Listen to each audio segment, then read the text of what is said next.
Hello, Philip here, and welcome to the 16th stage of this year's MLC Giro d'Italia. Today, it's crucial to be in the breakaway because there's an award giving out today, and it's a Cima Coppi award, and it's to be the first guy to reach the to go first over the line at the Passo del Stelvio, the out-of-category climb. And the first guy to attack is Rui Costa. He's being followed up by Simon Spielberg, Jan Bakeland's following it. Thomas Leclerc, of course, goes. This guy is known for all of his attacks, and of course, he has to go. Ronaldo Nocentini, for the third time, goes in the breakaway, and he's now going to be tied with Peter Kenyak. Today is when I expected Peter Kenyak to go in the breakaway, but he did it yesterday, and it doesn't seem like he'll do it today. So Rui Costa has got to be one of the favorites that's in the breakaway. He's 17th overall in the GC, and he's only 15 minutes behind. He can be dangerous, and I think he's going for that Cima Coppi award on the Passo del Stelvio. Watch out for that, guys. There's a lot of points to be awarded on that climb. Oh, there's another attack behind the group. Of course, Jens Vogt has to attack. Phil Schubert also going for him. Phil Schubert showed that he really wants to try and win the mountain classification,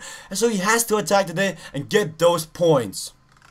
Some teams didn't want the breakaway to go away, so they paced. And here you see Bradley Wiggins. Bradley Wiggins was caught off guard, and the peloton snapped. He is now 2 minutes behind this main group. That is what happens when you're not well placed in the beginning of the stage. As you see, where is he? Bradley Wiggins is now 2 minutes 38 behind. He can thank his 5th place farewell if he does not get up there again. See anyone else big down here? No, we don't see that many people that's down here. Talansky, oh, he's far down in the overall classification. But Bradley Wiggins, what a disappointment. Why is he so far behind? But we see it was we see Omega Pharma Quickstep setting the high pace. Before we saw Steel Dress, now we see Michał Kwiatkowski setting the high pace. They just don't want to allow this dangerous breakaway to go away. And this pace are dropping some of the main GC contenders. Peter Sagan is getting dropped. He can say goodbye to his white jersey classification if he does not follow this group up this climb though. But look at how tough this is. Look at all these people being dropped. 60 men left in this group. What is going on? Can they keep up this high pace? Let's see. Stutzel finally going to keep up the high pace, or we're going to see riders come back. It looks like Omega Pharma Quickstep's insane pace has slowed down. You can get an overall of 45 points on the mountain classification today. It's important to be in the front. If you want to represent your team, you have to go for these mountain classification. You might not even be going for them, but who says you're going to survive this stage? The final climb does suit a breakaway more than the main group, so these guys could survive, but I still, no matter what, go for these mountain classification. Let's see, 1 kilometer to the top. Will we see anyone make a run for the mountain classification? Ronaldo Nocentini does have 16 points in the mountain classification. He can go up to 46. No, he can go to 51 points after the day stage if he wins every single climb. It's rather unlikely though, and you also have Malma riding his wheel, but it doesn't seem like any of these guys will be going for the mountain classification today. And that's going to seem like a rather pointless thing, because if they don't go for Cima Coppi on this out-of-category climb, their team managers will be rather disappointed. Who is it gonna be? Here is the Cima Coppi mountain, Passo del Stelvio. It's the highest altitude reached in the entire MLC Giro d'Italia. So you gotta win this one for your team. I'm not sure if the AI knows this, but we'll see what's gonna go on. Is anyone gonna sprint for this? We gotta see everyone move to the front. We see the French flag there, and we see Euskaltel jersey. I'm sorry, but the team is closed down. Sorry to tell you, sorry to break your feelings. But Thomas Leclerc, I think he's gonna go for this one. Before, we saw Ronaldo Nocentini sit nicely in the front. He could do something. He has to attack. There's 20 points to get in this climb. I don't know if you don't attack, there must be something wrong with you, even just for the fame. 2 kilometers to the top, more French flag. They're cheering Leclerc on. Leclerc makes his way to the front. He is ready for this. Is that another Euskaltel jersey? What's going on? Ronaldo Nocentini goes for it. Jelly Belly makes their move. He's gonna go for it. 1.5 to the top. He really wants to win the Cima Coppi award. Is he gonna take it? Is he gonna take it? Jan Bakeland is setting a nice pace. Hansel also wants this one. We also see that even Wilson is moving up with Madison Genesis, Simon Spielberg. Jan Bakeland setting a high pace. Jan Bakeland's already won 1 stage in the MLC Giro d'Italia. Ronaldo Nocentini can't get out of the wheel. Thomas Leclerc staying nice in the front, but Ronaldo Nocentini finds an open lane, and he's gonna sprint for it. Is he gonna get this award? He's gonna win Cima Coppi, it seems like. Yes, Langborg finally gets an award, winning some points, winning some overall mountain classification as well. Congratulations to Jelly Belly and Langborg for getting Cima Coppi. Evans is just the man of the hour. The last 3 stages, I believed he went in this sort of a breakaway every single time, or attack. I'm sorry, I don't count this towards the king of the breakaway because it's technically not a breakaway, but it's an attack. And Evans has been doing this consistently now and without any success. Is today going to be the day that he actually gets something? He is joined by Cima Coppi off and post chain reaction. These two guys, if they work well together, they could win today's stage. Today's stage does suit more of a breakaway victory than a peloton victory because it flats out. If you see the final 5 kilometers, it's flat, and that suits the breakaway a hell of a lot more than it suits the peloton. But in the peloton, we see Cold Energy setting a high pace. They want to try to get something out of today's stage. They haven't been that successful yet, and today they want to start doing something. And now we see Total Flanner making their way to the front. How much of a time gap do they have all the way in the front? They've got 2 minutes and 45.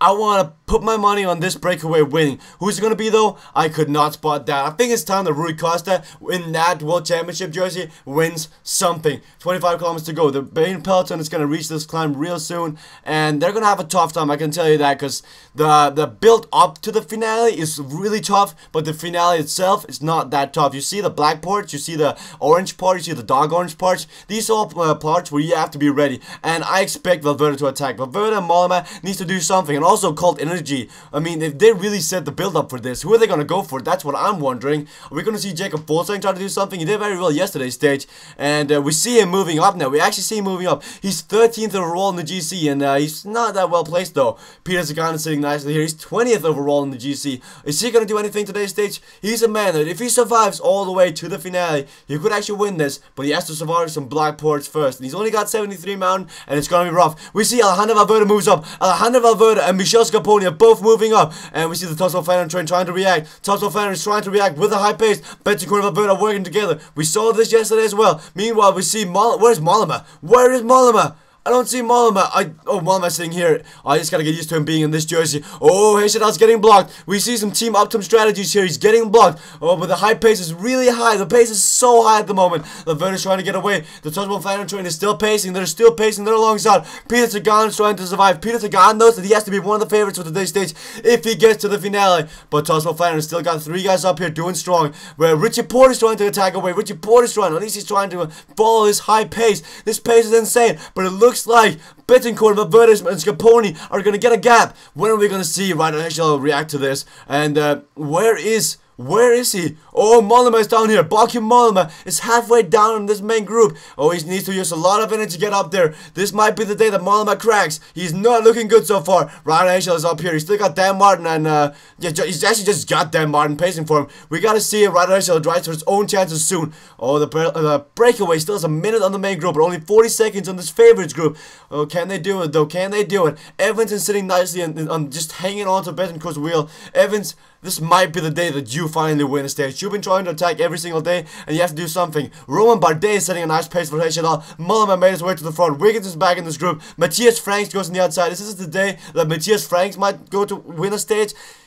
He can do something. This stage could be anybody's. You just gotta survive these black parts, and the finale is not that tough. The final 100 meters are actually 100%, not 100%, it's 10%, so gotta watch out for that, but the build up to that is not as tough. And we actually see the pace has slowed down. Heshadal and Wiggins has to attack soon. The pace has slowed down here, and the favorites group are gaining time. It's now to 32 seconds, 33 seconds. They're gaining all the way in the front of the breakaway. Has a solid 1 minute on this group with 12 kilometers to go. Are they gonna survive this? Oh, the breakaway and the favorites group has collided into one big group now. They have come together, and are they going to work together? Valverde has Talon Kanker in that group, and you can work together for him, and it seems like he did survive. Jan Baklands tries to attack him. Jan Baklands tries to go away. Can he do it? Oh, Simon Spiel goes on the right side. These guys wants to keep the pace up. They do not want this main group catching up. Heshadal is forced to set the pace himself, and that has cracked the group. Only 16 men left in this group. You know, Ryder Heshadal looks to be in trouble. Ryder Heshadal's pedaling does not seem that round at all. He's pedaling squares. He's not pedaling in a nice rhythm or anything, and he's forced to move to the back. He's forced to have Richie Porte set the pace. Why is Richie Porte setting the pace? Oh, Nusantini's dead.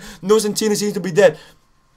These guys have 40 seconds, so this might be the day that Valverde takes time on Hesjedal. Hesjedal is yet to attack, and he's getting blocked by Uran. And now they're getting even more time. Let's take a time check from Valverde. Valverde has Kangaroo pacing for him. This is a nice tactic, but Hesjedal goes. Hesjedal realizes he has to go. With 8 kilometers to go, he's got a lot of time to make up. Verclair puts in one final block. Oh, he actually caught 20 seconds there. Can he catch more though? He has to catch 30 seconds. He attacks to go up there. Bakken Mollema is not in his wheel. Bakken Mollema, the big loser so far today, is not in his wheel, and he's gonna lose time. He's got 50 seconds after the front group. This might be Betancourt's chance to get top 2. Right now he's 3rd place. He can't get 2nd place. In the front though, Kangaroo is dead. Valverde has to set his own pace. Ryder Hesjedal is driving his lungs out to get up there. Richie Porte is setting a nice pace. It's flattening out though. In a second it will flat out, and that will favor a rider like Hesjedal. He needs to set the pace on his own. And a place like this, it's gonna be tough to be Ryder Hesjedal because Valverde has Kangaroo pacing for him, and Hesjedal just caught up to this favorite group. But the main favorite group, Valverde and Betancourt, still out here. This looks like Betancourt's stage to win now, because he's just getting a free ride from Kangaroo and Valverde. Hesjedal is trying to follow though, and Mollema is still setting a nice pace with Wiggins. When are we going to see Mollema's reaction? Because right now he's losing time. The front group has 45 seconds. Oh my god, Hesjedal, you need to set up the pace now. You need to set up the pace. The guys in front of you are taking a lot of time. They can take a minute. So far, they can take a minute. So that means that Betancourt is going to be 1 minute and 23 behind, and also Valverde is going to be 2 minutes and 37 behind with the mountain time coming up. This pace slowed down though. They slowed down this group. Why are they slowing down? Why are they slowing down? Let's look at the front group. Oh, Betancourt goes to the front. Why is Betancourt going to the front? Why is Betancourt in the front though? Here they go. The final sprint is long. Betancourt goes for Valverde on the inside. He's going to get the outside lane. Can Betancourt keep his lead though? No, it does not seem like. Valverde is going to take his very first victory of the MLC Giro d'Italia 2014. Congratulations to Cima Coppi. You're taking your first victory, and more important, you're taking time on Ryder Hesjedal and Mollema. Ryder Hesjedal is even going to lose time on Mollema. This is not Ryder Hesjedal's day in the GC. He's going to get a rest day. He's going to get a flat stage tomorrow. He needs to regroup and think about this stage. What did he do wrong? What did he do right? 3M really had the strategy today. Congratulations to Alejandro Valverde for winning your first stage of this year's MLC Giro d'Italia.